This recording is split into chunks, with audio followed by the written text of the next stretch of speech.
Greetings from the road. I'm here at Tucumcari Ranch Supply, Watson's Barbecue. This gentleman's 88 years old, and he's going to tell you about a book that was written about him and about his life that you can still purchase. And then he's also going to update us on what's happened over the last 20 years since that book was published.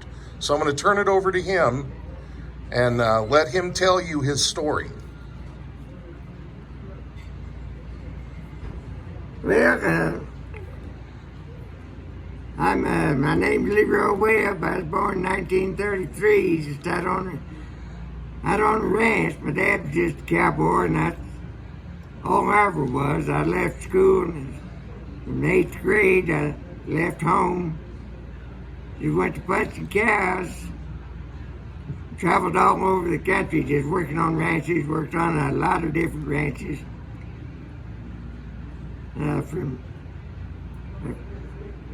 Started out in New Mexico, where I'm from, worked on all the ranches, went down to Texas, and I've been as far as Oregon to New York. So just cowboying, working on ranches. And a lot later in life, I was at a party and I met this engineer from Austin, Texas, and we was talking about life, and I told him all these stories. He said, somebody needs to write a book about this. So he did. I gave him some information, and he wrote this book. But that was 40 years ago. That was 20. That was about 20 years ago, yeah. 20 years ago, yeah. Yeah, seems like 40. It was published in 2002. Had another life since then. That's what you mentioned. Now, you had mentioned to me one of the honors bestowed upon you since 2002 when the book was published is that you were inducted into the Quarter Horse Hall of Fame. And you went down there for that. Tell us about what that honor entails to be inducted into the Quarter Horse Hall of Fame. Yes, I got that. Well, I went until 1960. I started training and showing quarter horses. Went all over the world and had pretty good luck. Had pretty good luck showing horses. And I was in 60. Anyway, I quit. Well, it was 2014. I was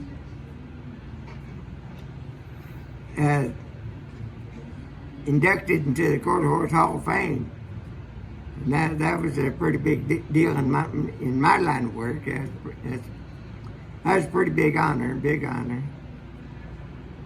And I've done a lot of things since then. I just kind of quit cowboying just this last spring. This last spring was your last roundup? Yeah, this last spring in 2020.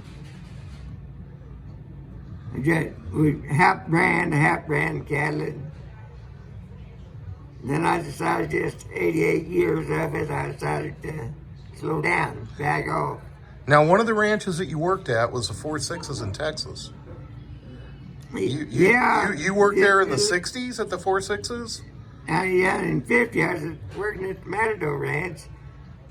I worked on some big ranches down there, though.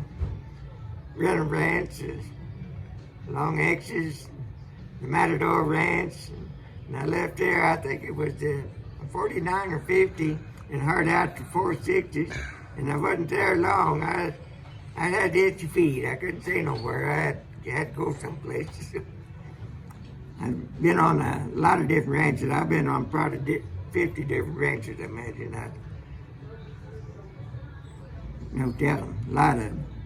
So you started in 47 at 14, and by the time you were 15, you were a full-fledged cowboy. And you went from cowboying, hauling your saddle and your bedroll, a lot of times rolling into town without a penny to your name and having to hawk your saddle for a meal, and then get hired on at a ranch and then getting your saddle out of hawk.